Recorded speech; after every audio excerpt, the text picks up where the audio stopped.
So meron tayong ipapakita ngayon mga idol. So bagong-bago yan. Kaya lang imitation. So nag-overcharge. So papakita natin. Yan o. Ito. Andito yung nagdala ng alternator. So ayan. Tunaw yung kanyang plastic dito sa may kuha niya sa bearing. Ayan. Tapos yung insulator niya ay nagsitalsika na. So ang mapapakinabangan dito ay yung rectifier na lang at saka itong kuha na lang brush solder. Ito rectifier brush solder. Ang nakadali rito ay ang IC regulator. So ito yung kanyang IC. So bagong bili ito. Ayan o. Bagong-bagong. So kaya lang imitation. So hindi naman lahat ng imitation ay nasisira. So nagkataon lang talaga. So ito naman yung kanyang rotor. So disgrasya talaga. So nag-overcharge. So ayan o. Yung wire niya wala na. Semi-sunog. So bibili naman uli ng bago or surplus kung ano ba ang desisyon ng may-ari. So eto na mga idol, Vios ito, Toyota Vios.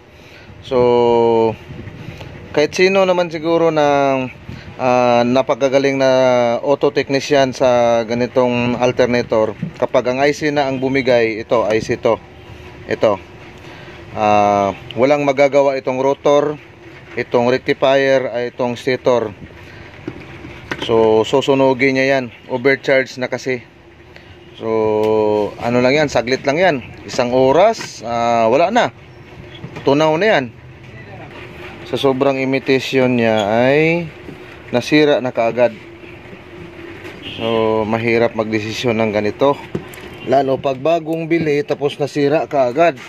So comment lang kayo rito sa halimbawa nakapanood kayo rito sa ating ginawang video. So comment lang kayo, dahil halimbawa sa inyo to mangyayari na ganitong sitwasyon ay bagong bili tapos nag-overcharge kaagad. So nagamit lang ng mga ilang gamitan.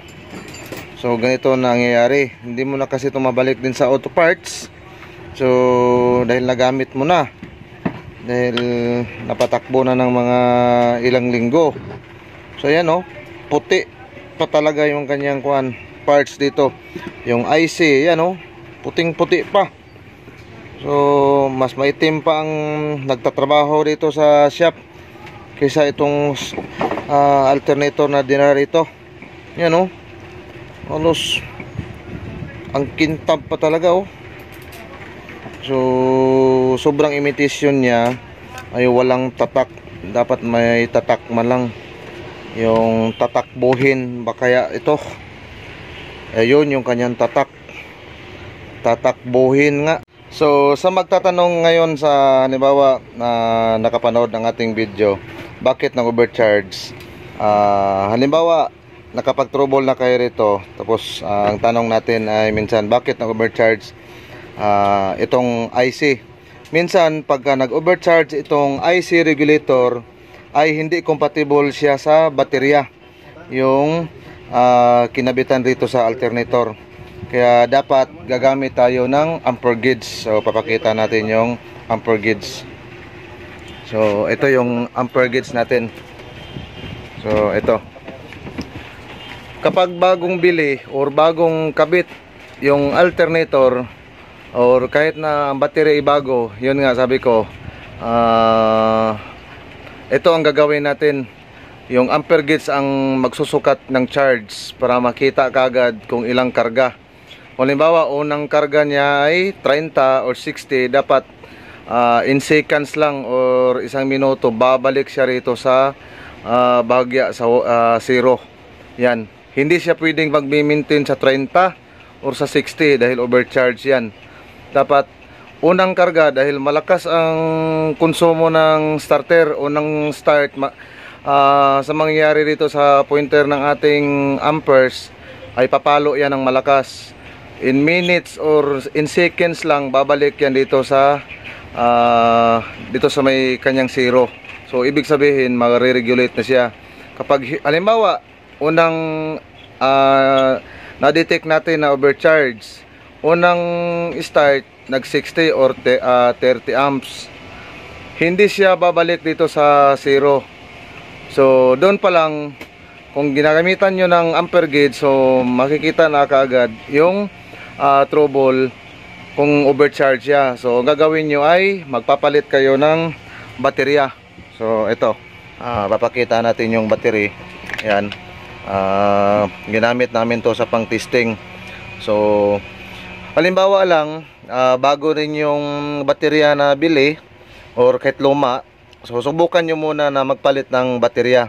Minsan hindi compatible yung alternator natin sa baterya. So kaya halimbawa pagpalit nyo ng baterya, tapos nagnormal naman siya sa dito sa amperes niya, hindi siya nag-overcharge nung tinis ninyo, ay ibig sabihin goods yung alternator. Pero kung pagpalit nyo ng baterya, halimbawa yung stock na baterya niya ay bago or luma man, nagpalit na kayo ng ibang baterya tapos overcharge pa rin, so wala nang ibang sira, ay yun na talaga ang IC. Sira na talaga ang IC regulator. So dito tayo sa ating alternator. So ito, kaya sabi ko yung IC hindi basta-basta rin mag-overcharge. Puwera lang kung talagang depekto na yung ating IC. Kahit bagong-bago, kagaya dito sa nakikita natin. So ayan, yung baterya niya kasi doon sa may unit ay original.